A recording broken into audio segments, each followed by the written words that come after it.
அலைக்கும் வரஹ்மத்துல்லாஹி வபரகாத்துஹு. மனிதர்கள் தேடும் செல்வம். அல்லாஹுடைய தூதர் ஸல்லல்லாஹு அலைஹி வஸல்லம் அவர்கள் கூறினார்கள், ஒரு ஆட்டு மந்தையினுள் நுழைந்த அனுப்பி வைக்கப்பட்ட பசியோடு உள்ள 2 ஓநாய்கள் அந்த மந்தையை நாசமாக்குவதை விட ஒரு மனிதனுக்கு செல்வத்தின் மீதுள்ள பேராசை அவனுடைய மார்க்க பற்றை நாசமாக்கிவிடும். இந்த செய்தி கஅப் இப்னு மாலிக் ரலியல்லாஹு அன்ஹு அவர்கள் மூலமாக அறிவிக்கப்பட்டு அஹ்மத் என்ற நூலிலே 1579 என்ற எண்ணிலே பதிவு செய்யப்பட்டிருக்கிறது. மனிதர்கள் தங்களால் தேடப்படுகின்ற அந்த செல்வங்களின் மூலமாக மார்க்க பற்றை இழந்து போய்விடுவார்கள்.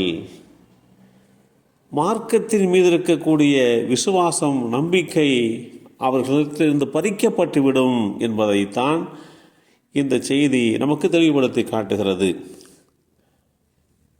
அப்துல்லாஹ் பின் அஷ்ஷிக்கிர் ரலியல்லாஹு அன்ஹு அவர்கள் கூறினார்கள், அல்லாஹுடைய தூதர் ஸல்லல்லாஹு அலைஹி வஸல்லம் அவர்கள் மன்னரைகளை சந்திக்கும் வரை அதிகமாக செல்வத்தை தேடுவது உங்கள் கவனத்தை திசை திருப்பிவிட்டது என்று தொடங்குகின்ற 102வது அத்தியாயத்தை ஓதிக்கொண்டிருந்த போது அவர்களிடம் நான் சென்றேன்.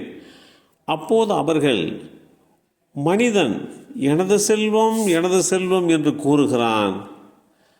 மனிதனே, நீ உண்டு கழித்ததையும் உடுத்தி கிழித்ததையும் தர்மம் செய்து மிச்சப்படுத்தியதையும் தவிர உனது செல்வத்தில் உனக்குரியது எது என்று கேட்டார்கள்.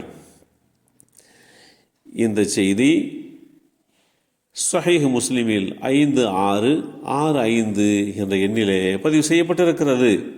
இந்த உலகத்தில் நமக்கு எதுவும் சொந்தம் கிடையாது என்ற மனோபாவத்தை, பக்குவத்தை நாம் வளர்த்து கொண்டால் இந்த உலக வாழ்க்கையும் மறு உலக வாழ்க்கையும் நமக்கு நிரப்பமாக அமைந்துவிடும். அல்லாஹுடைய தூதர் ஸல்லல்லாஹு அலைஹி வஸல்லம் அவர்கள் கூறினார்கள், யார் இஸ்லாமாகி போதுமான வாழ்வாதாரம் வழங்கப்பட்டு அல்லாஹ் வழங்கியதை போதுமென கருதினாரோ அவர் வாழ்க்கையில் வெற்றி பெற்று விட்டார். இந்த செய்தி அப்துல்லாஹ் பின் அம்ர் பின் அல் ஆஸ் ரலியல்லாஹு அன்ஹு அவர்கள் மூலமாக அறிவிக்கப்பட்டு ஸஹீஹ் முஸ்லிமில் 1903 என்ற எண்ணிலே பதிவு செய்யப்பட்டிருக்கிறது. சிறு வயதிலே இருந்த அப்துல்லாஹ் பின் அப்பாஸ் ரலியல்லாஹு அன்ஹுமா அவர்களிடத்திலே அல்லாஹுடைய தூதர் ஸல்லல்லாஹு அலைஹி வஸல்லம் அவர்கள் கூறினார்கள், உனக்கு நான் சில சொற்களை கற்றுத்தருகிறேன். அல்லாஹ்வின் விஷயத்திலே பேணுதலாக இரு, அல்லாஹ் உன்னை பாதுகாப்பான். அல்லாஹ்வின் விஷயத்திலே பேணுதலாக இரு, அல்லாஹுவை கண்முன்னே நீ பெற்றுக்கொள்வாய். நீ எதையாவது கேட்பதாக இருந்தால் அல்லாஹ்விடத்திலே கேள். நீ உதவி தேடுவதாக இருந்தால் அல்லாஹ்விடத்திலே உதவி தேடு.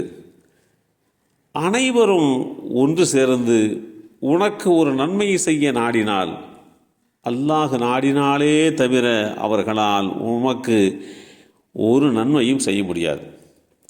அனைவரும் ஒன்று சேர்ந்து உனக்கு ஒரு தீமையை செய்ய நாடினால் அல்லாஹ் நாடினாலே தவிர எந்த ஒரு தீமையையும் அவர்களால் செய்ய முடியாது. எழுதுகோல் உயர்த்தப்பட்டு விட்டது, ஏடுகள் காய்ந்து விட்டது. இந்த செய்தி ஸஹீஹுல் ஜாமி என்ற நூலிலே 7957 என்ற எண்ணிலே பதிவு செய்யப்பட்டிருக்கிறது. எது நமக்கு கிடைக்கும் என்று அல்லாஹ் விதித்து விட்டானோ அது நிச்சயமாக நமக்கு கிடைத்துவிடும்.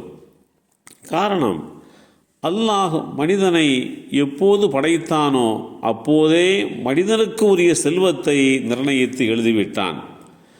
அவன் எதை எழுதினானோ அது கிடைக்கும், அதற்கு மேல் வேறெதுவும் கிடைக்கப் போவதில்லை என்கின்ற மனோபாவத்தை ஒவ்வொருவரும் வளர்த்து கொள்ள வேண்டும். எல்லாம் வல்ல அல்லாஹு தாலா நமக்கும் நம் சந்ததிகளுக்கும் அருள்பாலிப்பானாக. அஸ்ஸலாமு அலைக்கும் வரஹ்மத்துல்லாஹி வபரகாத்துஹு.